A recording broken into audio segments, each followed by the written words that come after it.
तो यहाँ पर जो अभी क्वेश्चन है वो है classification of elements and periodicity in properties, यानी पीरियोडिक टेबल क्लास 11th के एनसीईआरटी बुक का प्रॉब्लम नंबर 3.2। ठीक है, इसमें जो है क्वेश्चन जो कह रहा है वो उस क्वेश्चन को भले ही आप लोग समझते हो, लेकिन यहाँ पर आप लोग को हम एकदम ऐसा ट्रिक देंगे, बेस्ट ट्रिक देंगे ये याद रखने के लिए कि किस पीरियड में कितने एलिमेंट्स होंगे और क्यों होंगे। ठीक है, बेहतरीन जानकारी मिलेगा, इसलिए वीडियो को लाइक और चैनल को सब्सक्राइब जरूर करना है। ठीक है, ध्यान दीजिएगा, यहाँ पर आप लोगों को अगर किसी भी पीरियोडिक टेबल के किसी भी पीरियड की बात करें कि कितने एलिमेंट्स और क्यों होते हैं, तो ध्यान दीजिएगा ये पूरा का पूरा पीरियोडिक टेबल आप भी जानते हैं कि इलेक्ट्रॉनिक कॉन्फ़िगरेशन के मुताबिक बनाया गया है।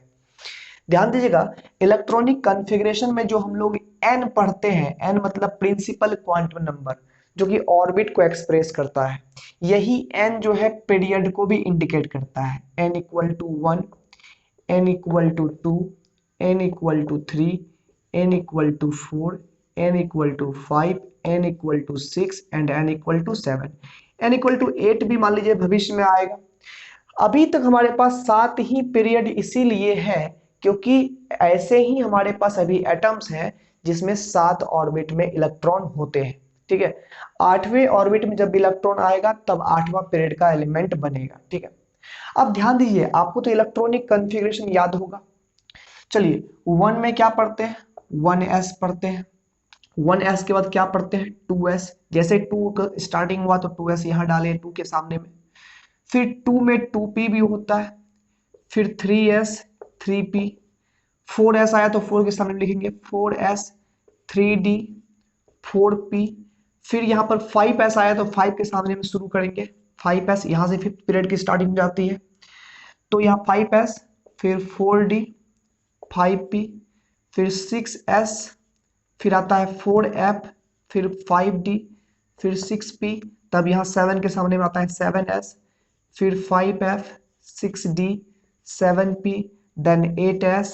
अब 8s के बाद भविष्य में क्या आएगा, 5g आएगा, सॉरी हाँ यहाँ पर आएगा, यहाँ पर क्या कहते हैं 5g आएगा, फिर 6d आए, सॉरी 6f आएगा, फिर यहाँ पर 7d, फिर 8p, तब 9s यहाँ से आएगा।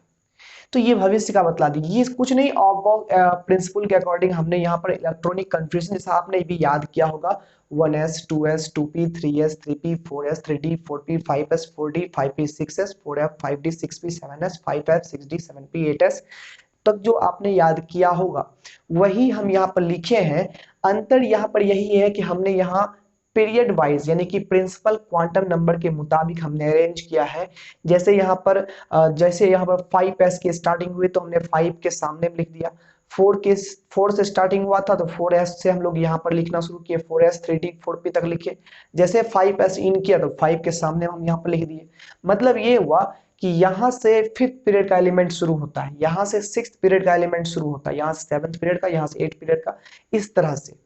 अब यहाँ से बिल्कुल क्लियर होगा, हमारे पास s में बात करें तो x में मैक्सिमम 2 इलेक्ट्रॉन होते हैं, p में मैक्सिमम 6 इलेक्ट्रॉन होते हैं, d में मैक्सिमम 10 इलेक्ट्रॉन होते हैं, f में मैक्सिमम 14 इलेक्ट्रॉन होते हैं, g में मैक्सिमम 18 इलेक्ट्रॉन होगा। ठीक है, तो ये g तो हम लोग इन फ्यूचर की बात कर रहे हैं, ठीक है ना, छोड़िए इस बात को। अब यहाँ पर जितने इलेक्ट्रॉन होते हैं किसी भी एटम में, हम कह सकते हैं इलेक्ट्रॉन के अकॉर्डिंग ही एटॉमिक नंबर हम लोग यहाँ पर जानते हैं। हालांकि एटॉमिक नंबर क्या होता है, नंबर ऑफ प्रोटॉन्स होता है, बट न्यूट्रल हमारे जो पीरियोडिक टेबल में जो इलेक्ट्रॉनिक कॉन्फ़िगरेशन के आधार पर पोजीशन हम लोग बतलाते हैं, हम लोग न्यूट्रल एटम का बतलाते हैं। अब ये नहीं कि इलेक्ट्रॉन निकाल दिए, इलेक्ट्रॉन डाल दिए, आयन बन गया, आयन का इलेक्ट्रॉनिक कॉन्फ़िगरेशन, तो इलेक्ट्रॉनिक कॉन्फ़िगरेशन इफेक्टेड होता है। अब मान लो कि सोडियम प्लस का इलेक्ट्रॉनिक कन्फ्यूजन देखिए तो नियोन जैसा मिल जाएगा, तो थोड़े ना वो नियोन बन गया। इसलिए हम लोग न्यूट्रल एटम को मान करके यहाँ पर अगर देखें तो जितने इलेक्ट्रॉन होते हैं उतने ही एलिमेंट्स होते हैं। ठीक है ना, ध्यान दीजिएगा यहाँ पर। तो फर्स्ट पीरियड में यहाँ पर अगर हम बात करेंगे तो 1s केवल है और s में केवल 2 इलेक्ट्रॉन होते हैं, इसलिए फर्स्ट पीरियड में यहाँ पर पीरियड नंबर 1 की बात करें, पीरियड नंबर 1 की बात करें तो यहाँ पर इसमें मात्र 2 एलिमेंट्स आएंगे, 2 एलिमेंट्स यहाँ पर आएंगे। ठीक है, पीरियड नंबर 2 की बात करें, पीरियड नंबर 2 की बात करें तो यहाँ पर हमारे पास 2s और 2p 2 है, तो 2s में s में 2 इलेक्ट्रॉन, पी में कितना इलेक्ट्रॉन, 6 इलेक्ट्रॉन, तो टोटल कितने एलिमेंट्स हो गए, 8 एलिमेंट्स हमारे पास सेकेंड पीरियड में होंगे। पीरियड नंबर 3 की बात करें तो यहाँ पर 3 में 3s है और 3p है, तो s में 2 इलेक्ट्रॉन, p में 6 इलेक्ट्रॉन, इसमें भी 8 ही एलिमेंट्स होंगे। पीरियड नंबर 4 की बात करें तो इसमें s d p तीनों है, तो s में 2 इलेक्ट्रॉन, d में 10, p में 6, 18 एलिमेंट्स होंगे पीरियड नंबर 4 में। फिर यहाँ पीरियड नंबर 5 की बात करें, जो सवाल में पूछा गया है, तो यहाँ पर S D P, 5s 4d और 5p, ये तीन तरह के एलिमेंट्स जो है फिफ्थ पीरियड में बैठे हुए हैं। तो यहाँ पर हम लोग s में 2, p में जो d में है 10, p में 6, इसमें भी 18 एलिमेंट्स होंगे। पीरियड नंबर 6 की बात करें तो इसमें 6 में है 2 प्लस f में 14 प्लस d में हो गया 10 प्लस p में 6, तो यहाँ 32 एलिमेंट्स होंगे।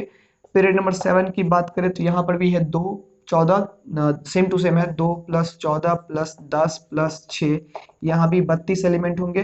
पीरियड नंबर 8 जब बनेगा भविष्य में तो इसमें कितना होगा, इसमें 2 इलेक्ट्रॉन प्लस इसमें 18 जी में हो जाता है, एफ में 14 प्लस डी में 10 प्लस 6, 50 एलिमेंट्स हमारे 8th पीरियड वाले एलिमेंट में आएंगे। तब जी ब्लॉक भी एक तो बन जाएगा ना, इसलिए वहां पर और भी 18 एलिमेंट्स जुड़ जाएंगे। ठीक है, तो यानी कि हम लोग जस्टिफाई अगर करना हो कि पीरियड नंबर 5 में 18 एलिमेंट्स क्यों होते हैं, तो याद रखिएगा हम लोग, यार एक चीज और तरीका याद रखिएगा, एस पी डी और एफ 4 तरह के ऑर्बिटल होते हैं।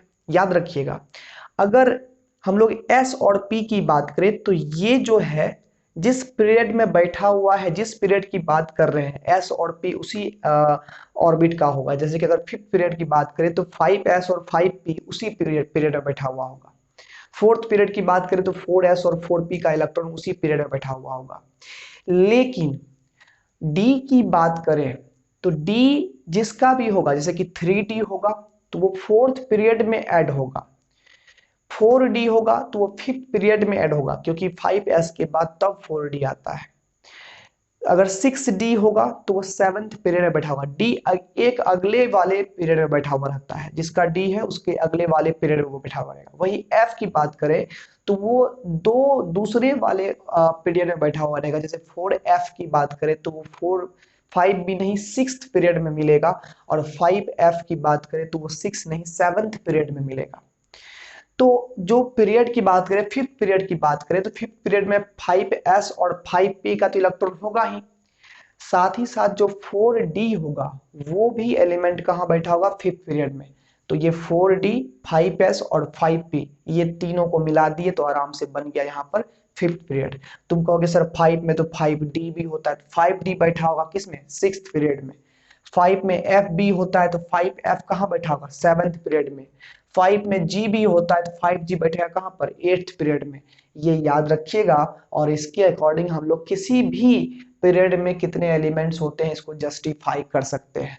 तो कहेंगे हम लोग यहाँ पर कि पीरियड नंबर 5 यानी कि when n equal to 5 then there is a possible orbitals कितना हो जाएगा, 5s 5p 5d 5f, है ना, इतना हम लोग जानते हैं। But 5d elements of 5d exist in किसमें, are present in sixth orbit या sixth period, and elements of 5f are present in 7th period. So that अगर हम लोग 5 में बात करें तो 5s और 5p बचा, and elements of 4d are also present in fifth period. तो 5s 5p और 4d ये तीन तरह के ऑर्बिटल्स बैठ गए आकर के किसमें, फिफ्थ पीरियड में। तो तीनों मिला करके हो गया 5s 2 elements, 5p 6 elements and 4d 10 element, मिल करके हो गए 18 एलिमेंट्स हमारे फिफ्थ पीरियड में होते हैं। This is the justification of the answer. तो मतलब कि यहाँ पर ये क्वेश्चन को हमने जस्टिफाई कर दिया है। आप लोग को समझ में आया तो कमेंट में यस और नो जरूर लिखेंगे। क्या आप अब लोग बता सकते हैं ना किसी भी पीरियड में कितने एलिमेंट्स होंगे, क्यों होंगे, क्या आप लोग अब बता सकते हैं, ये भी यस और नो में लिखिएगा। वीडियो पसंद आए तो लाइक करना है, चैनल पर नए सब्सक्राइब करना है। ठीक है, ऐसे ही क्लासेस मिलते रहेंगे आपको। अगले क्लास में हम लोग फिर से मिलते हैं, तब तक के लिए बाय बाय, टेक केयर।